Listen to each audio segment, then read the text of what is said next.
So students, again I am here with the remaining part of the chapter 4, and that was basics of operating system. So here we are going to discuss about the functions of operating system, in which processor management, memory management, file management, device management and user interface will be discussed. The next thing we will discuss that will be device driver, then types of operating system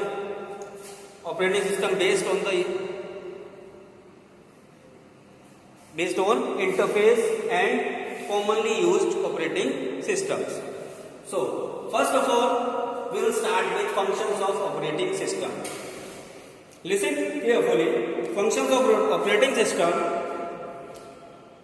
broadly fall into three categories: essential functions, monitoring functions and service functions.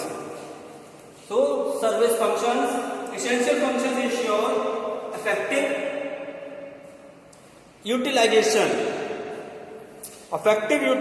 of computer system resources.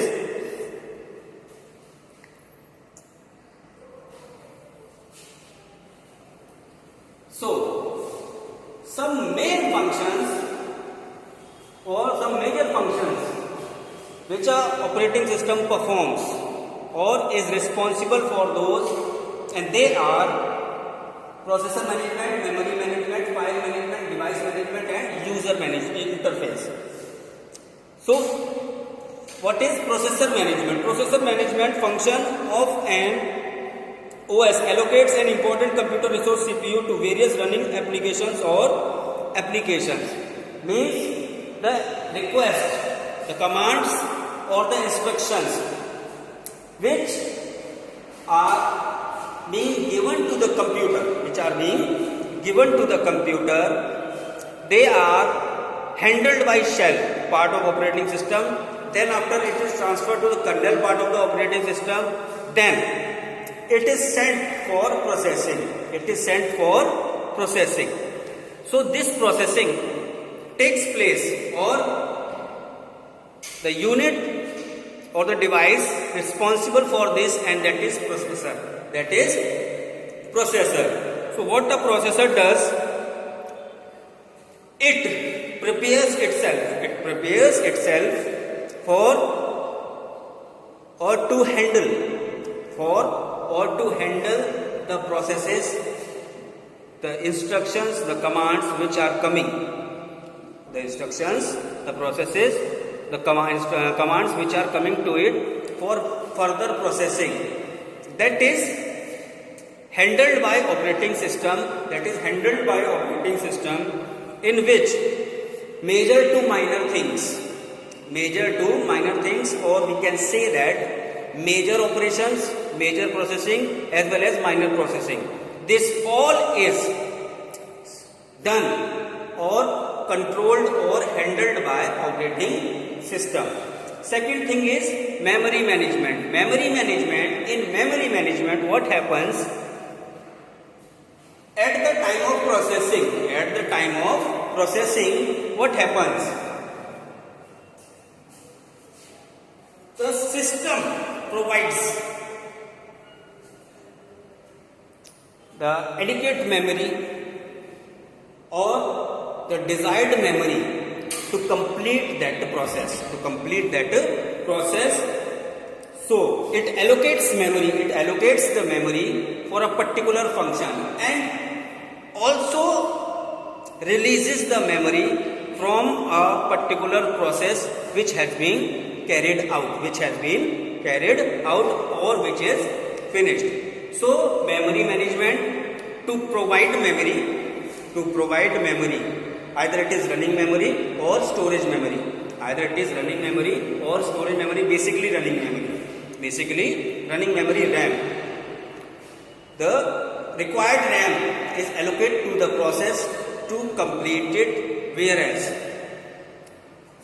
the memory or the process which is completed or which is carried out or which is finished, to release that memory from that process also for further processes for further processes to provide them a particular memory to complete that process or to handle that process. Third one is file management. Which drive, which place, which file, which folder. The data has to be stored. The file has to be stored. It is solely decided by the operating system, and at the time of retrieval of that data, the operating system is also responsible for the particular file or the retrieval of that particular file whenever required.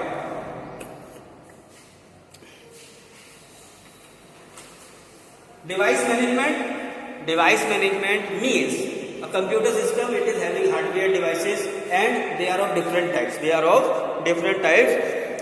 Some are the input devices and some are output devices. Some are input devices and some are output devices. So all these devices are controlled and handled. By operating system, and which falls under device management of operating system.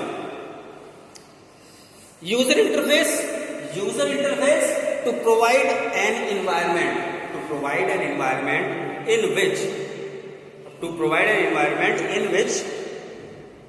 the user can work in an easy way. That is the user interface. That user interface is also provided by operating system. The types of user interface we will discuss later here only. Next thing, and that is device drivers. Device drivers, as I have written here, specially written program for every device connected to the computer. Let us discuss an example. If we are going to the market and we find a person whom we do not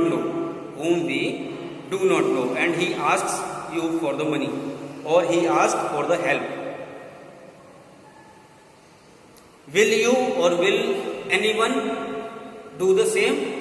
If he asks for money, will you give him that money? Simply the answer is no, as we do not know or we are unknown to that person. So in the same way, when a new device is connected to the computer, computer is unable to recognize that device. So to make the computer familiar with that device, we require device drivers. Device drivers are written programs and they are stored in a form of CD, and they come along with a particular input or output device. So for example, you installed a new mouse on your computer and you forgot to install the device driver.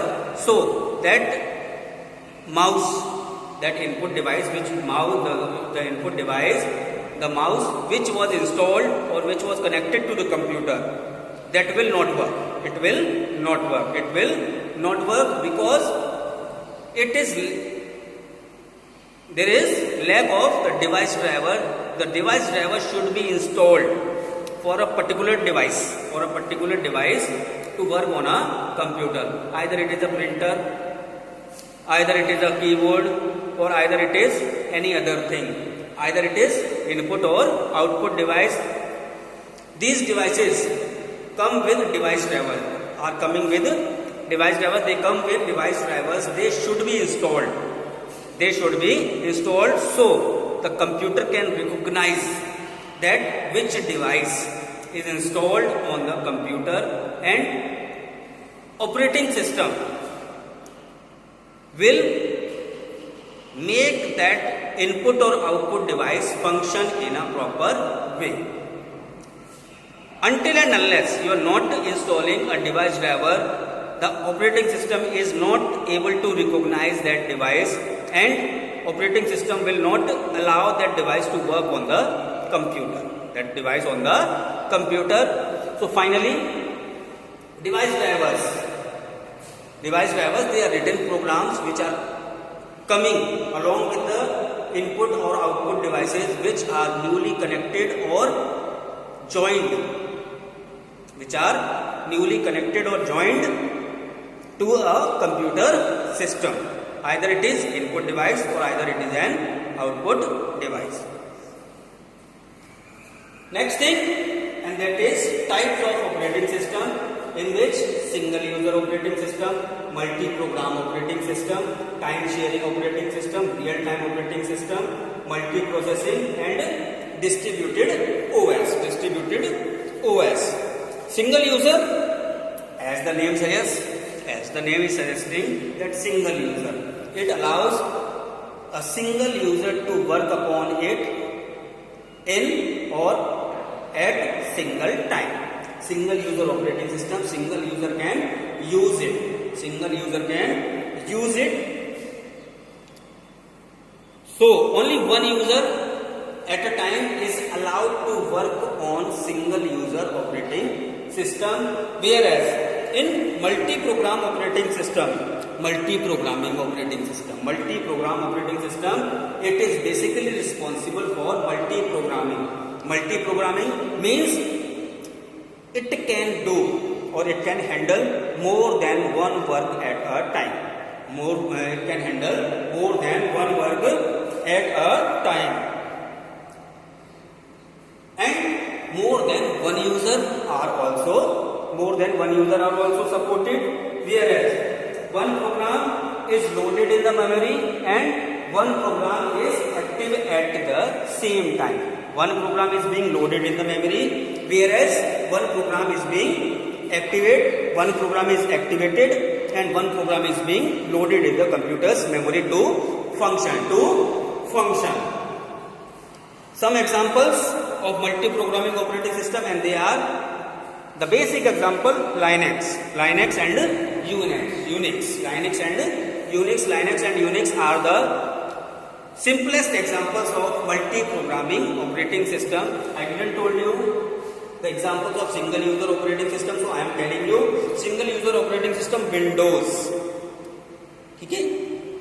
Single user operating system Windows 7, Windows 8. They allow only one user to work upon it at one time. Third thing, and that is time sharing operating system. In time sharing operating system, each and every person is given a particular time share on the CPU. And time is fixed. For example, you are going to an ATM machine. You are putting the card inside that. You want some money from that machine.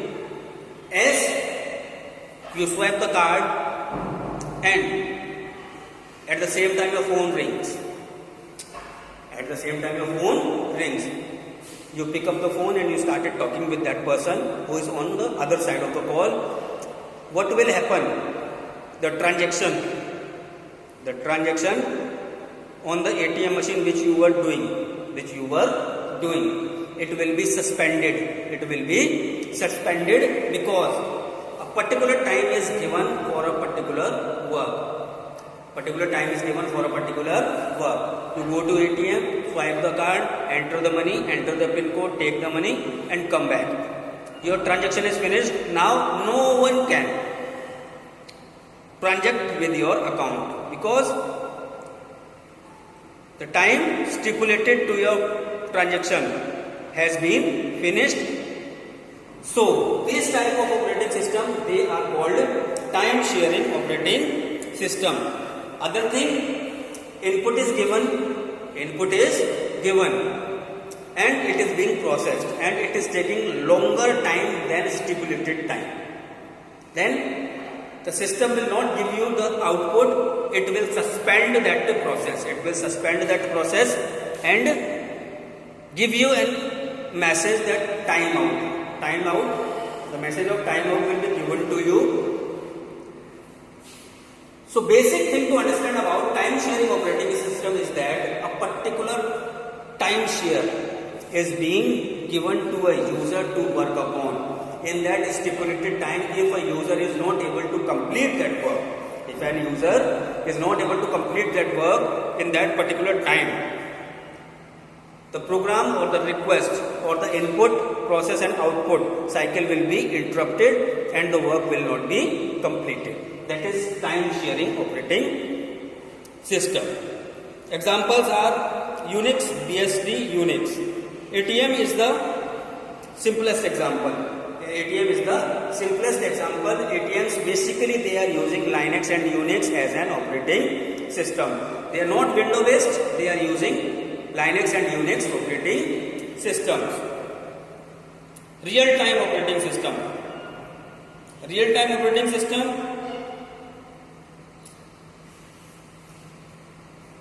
means as you start the work, you will get the result. They are the real-time operating system. Examples are Linux. Linux is also an real-time operating system. It is having several advantages, several qualities. Linux and Unix operating systems, they are having several qualities in them. And after Windows or before Windows, Linux and Unix were most used, and today also for programming. Windows operating systems are not used. Basically the programmers use Unix and Linux operating system for programming. Real-time operating system, they are having fixed deadlines. For example, 1 minute is given for a particular work. 1 minute is given for a particular work. So, example, have you ever seen KBC? Kaun Banega Crorepati? Most of us have seen KBC. In that, what happens? Whenever Amitabh Bachchan asks a question, with the participant who is playing that game, for each and every answer, a fixed time is given. And after that fixed time, the buzzer starts,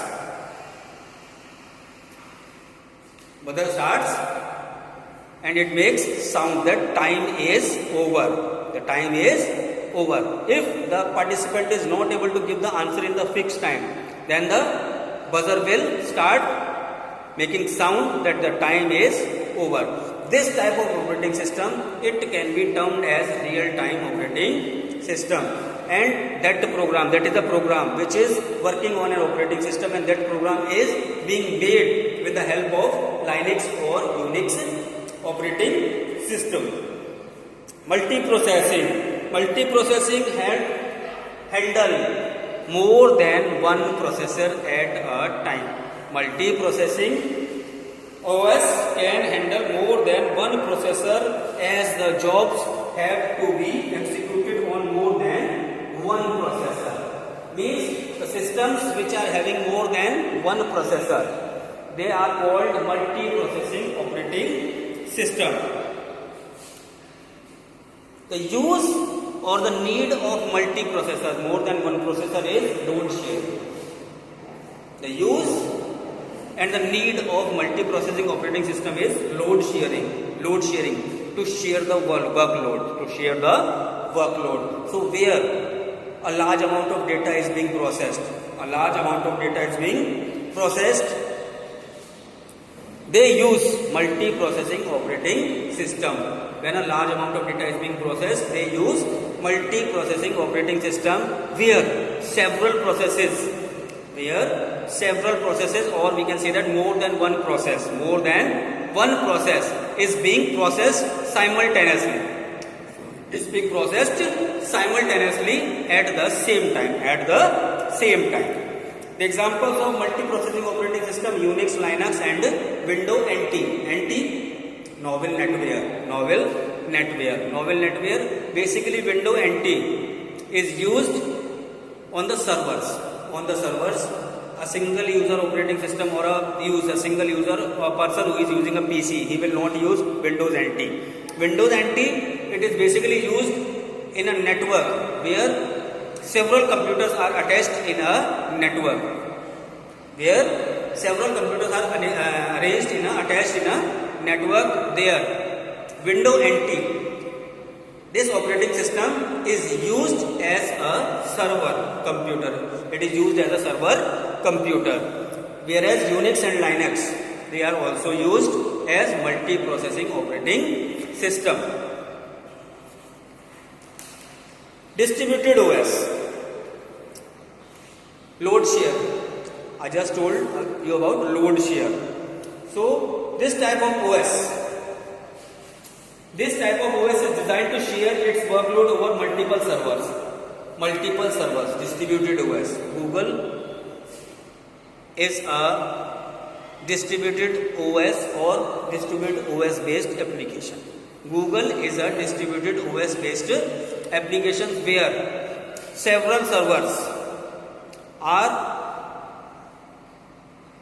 working all over the world. Where several servers are working all over the world, where load is being shared. Where the load is being shared. Load means the number of requests, number of instructions, number of commands. They are being executed one by one and they are being shared. If one processor, one system, assume that, take an example, listen to an example, you are searching we are searching for a particular keyword, or we are searching for a particular place, particular thing on the internet. What happens? It goes to a server. Our request goes to a server where it is having many requests in the queue. So what will happen? That server will transfer our request to another server where the load is less. At that server, your request will be processed, and the desired result will be displayed on your computer screen. This type of system, it is called distributed OS. Operating system on the basis of interface. Operating system on the basis of interface, and they are of GUI and CUI. CUI and GUI. CUI, it stands for character user interface.